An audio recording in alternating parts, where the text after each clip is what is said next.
সাহারা নামটি শুনলেই আমাদের দৃষ্টিপটে ভেসে ওঠে দিগন্ত বিস্তৃত বালুরাশির কথা। মাইলের পর মাইল জনবিরল উদ্ভিদ ও পানিশূন্য প্রান্তরে উটের পিঠে চড়ে বেড়ানো বেদুইনের কথা। অনেকেরই একটি ভুল ধারণা রয়েছে যে সাহারা পৃথিবীর বৃহত্তম মরুভূমি, কিন্তু সংজ্ঞাগত কারণে এই তথ্যটি ভুল। কেননা পৃথিবীর বৃহত্তম মরুভূমি হল অ্যান্টার্কটিকা এবং তারপরেই রয়েছে আর্কটিক অঞ্চল। তাই সাহারার রয়েছে তৃতীয় অবস্থানে। তবে ট্রপিক্যাল ডেজার্ট বা উষ্ণ মরুভূমি হিসাব করলে সাহারাই পৃথিবীর বৃহত্তম মরুভূমি। প্রায় ৩৬ লক্ষ বর্গমাইল বা ৯২ লক্ষ বর্গ কিলোমিটারের এই বিশাল মরুভূমি আয়তনে মোটামুটি চীন কিংবা আমেরিকার সমান। এ থেকে খুব সহজে অনুমান করা যায় কতটা বিশাল এই সাহারা।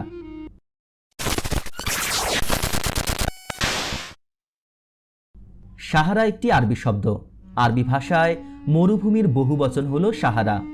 তাই অনেকেই এটা ভুল করেন সাহারার অবস্থান বোধ হয় জাজিরাতুল আরবে এই ভেবে। সাহারার অবস্থান উত্তর আফ্রিকায়।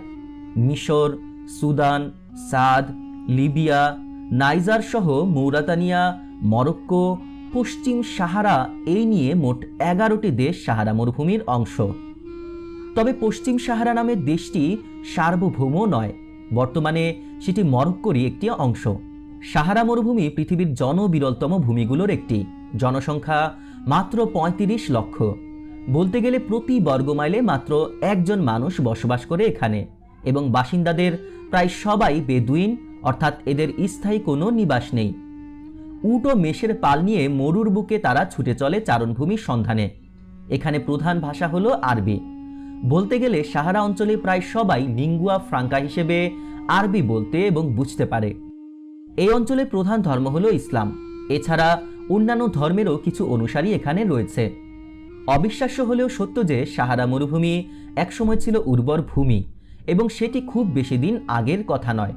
আজ থেকে প্রায় 10,000 বছর আগে হঠাৎ জলবায়ুর পরিবর্তনের ফলে প্রচুর বৃষ্টিপাতের দরুন পুরো সাহারা অঞ্চল স্যাভানায় পরিণত হয়েছিল, যা স্থায়ী হয়েছিল প্রায় 5,000 বছর। তারপর বর্তমান মরুভূমি রূপের আবির্ভাব ঘটা শুরু হয় সাহারায়। আমরা জানি পৃথিবী তার ঘূর্ণনের সাথে সাথে 23.44 ডিগ্রি কোণে হেলে আছে। তবে মজার ব্যাপার হলো এই কোণের মান সবসময় একই থাকে না। 41,000 বছর পর্যায়কালে 22.1 থেকে 24.5 ডিগ্রির মধ্যে উঠানামা করে। মূলত পৃথিবীর ঘূর্ণন অক্ষ সরে যাওয়ার ফলেই সাহারা অঞ্চলে মরুকরণের সূচনা হয়েছিল। ফলে আজ থেকে 4,000 বছর আগে স্যাভানা থেকে মরুভূমিতে পরিণত হয় সাহারা।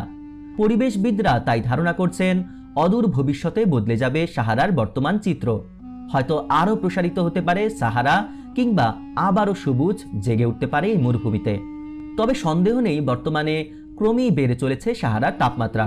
1992 সালে লিবিয়ার সাহারা অঞ্চলে তাপমাত্রা রেকর্ড করা হয়েছিল 58 ডিগ্রি সেলসিয়াস, যা মানুষের জানা মতে আজ অবধি এই অঞ্চলের সর্বোচ্চ। সাহারা মরুভূমি অত্যন্ত উষ্ণ। বলা হয়ে থাকে পৃথিবীর শুষ্কতম স্থান হলো সাহারা। এর প্রায় অর্ধেক অঞ্চলে বার্ষিক গড় বৃষ্টিপাতের পরিমাণ 2 সেন্টিমিটারের নিচে। এমনকি কিছু এলাকায় কোনো কোনো বছর কেটে যেতে পারে একেবারে বৃষ্টিহীনভাবে। বাকি অঞ্চলগুলোতে অবশ্য গড় বৃষ্টিপাতের পরিমাণ 10 সেন্টিমিটারের উপরে। সাহারায় বালিঝড় নিত্য নৈমিত্তিক একটি ঘটনা, তবে বজ্রপাতের ঘটনাও কিন্তু বিরল নয়। মরুভূমিতে বৃষ্টিপাতের সময় আকাশ বাদামি কালো মেঘে ঢেকে যায়। ক্ষণিকের মধ্যেই নামে বজ্রপাত সহ প্রচণ্ড বৃষ্টি। দিনের বেলা তাপমাত্রা গড়ে 46 থেকে 54 ডিগ্রি সেলসিয়াসের মধ্যে উঠানামা করে, কিন্তু রাতের বেলা কখনো কখনো তাপমাত্রা হিমাঙ্কের নিচে 6 ডিগ্রি অবধি নেমে যায়। মজার ব্যাপার হলো সাহারায় কিছু কিছু স্থানে, বিশেষ করে পাহাড়ের চূড়াগুলোতে শীতকালে তুষারপাতও দেখা যায়। মরুভূমি বলতে আমরা যেমনটা বুঝি শুধু ধু ধু বালি, বাস্তবে কিন্তু আসলে তেমনটা নয়। সাহারা মরুভূমিতে মাত্র 30% বালি আর বাকি 70% হলো গ্র্যাভেল। এমনকি ভূগর্ভস্থ পানি এক বিশাল ভাণ্ডার রয়েছে সাহারার নিচে। আরও আশ্চর্যজনক ব্যাপার হলো সাহারায় প্রায় 80,000 বর্গমাইল এলাকা হলো মরুদ্যান, যা এর আয়তনের প্রায় 2%। ভূগর্ভস্থ পানি হলো মরুদ্যান জেগে ওঠার মূল কারণ। পৃথিবীর মোট মরুদ্যানের প্রায় 90%ই রয়েছে সাহারার বুকে। এছাড়া কিছু কিছু নদীরও দেখা মেলে সাহারায়, তবে নদীগুলো ঋতু নির্ভর ও বিচ্ছিন্ন। কমপক্ষে 20টির মতো হ্রদ রয়েছে গোটা সাহারায়। এগুলোর মধ্যে একমাত্র সাদ লেকই স্বাদু পানির লেক, বাকিগুলো লোনা পানির। শুধু সাহারায় নয়, পৃথিবীর প্রায় সকল উষ্ণ মরুভূমিতে মানুষের জীবন অনেকটা উট নির্ভর। ধারণা করা হয় খ্রিস্টপূর্ব 4000 অব্দের দিকে সাহারায় উটের আগমন হয়েছিল আরবদের মাধ্যমে। সেই থেকে উট এখানে মানুষের জীবনের এক গুরুত্বপূর্ণ অনুষঙ্গ। আর হবেই বা না কেন, উট বিস্ময়করভাবে 17 দিন অবধি একটানা পানি পান না করে বেঁচে থাকতে পারে। তারপর একসাথে পান করে নেয় প্রায় 100 লিটারের মতো জল। উটের একটি চমৎকার বিশেষত্ব হলো এর কুঁজ। উট সঞ্চিত চর্বি অক্সিডাইজ করে পানি তৈরি করতে পারে, তাই দীর্ঘ সময় পানি পান না করলেও ওদের সমস্যা হয় না। উপরন্তু উটের দুধ ভীষণ পুষ্টিকর এবং মাংসও উপাদেয়, তাই মরুভূমির জীবন ও অর্থনীতি যেন অনেকটা উটের উপর নির্ভরশীল। সাহারা অঞ্চলে বেদুইনদের দ্বিতীয় প্রধান গবাদি পশু হলো ছাগল। সাহারায় খেজুর গাছের আমদানিও আরবদের অবদান। আরবদের হাত ধরে সাহারায় প্রবেশ করেছে অত্যন্ত কার্যকর ও উপাদেয় এই ফলটি। সাহারায় জীববৈচিত্র্য তুলনামূলকভাবে কম, তারপরও বিচিত্র রকমের প্রাণীর দেখা মেলে এই মরুভূমিতে। এরা সবাই সাহারার কঠিন পরিবেশে বেঁচে থাকার জন্য বিশেষভাবে অভিযোজিত হয়েছে। এখানকার অ্যাডাক্স নামের হরিণ জাতীয় একটি প্রাণী তো প্রায় বছর খানেক পানি পান না করে বেঁচে থাকতে পারে। এছাড়াও রয়েছে শিংওয়ালা ভাইপার ও বিভিন্ন রকমের মরুভূমি সরীসৃপ, শিয়াল এবং হরিণ, এমনকি চিতা বাঘেরও দেখা মেলে প্রায়ই সাহারায়। পরিশেষে বলতে হয়, সাহারা মরুভূমি এক জীবন্ত নিঃসঙ্গতার নাম।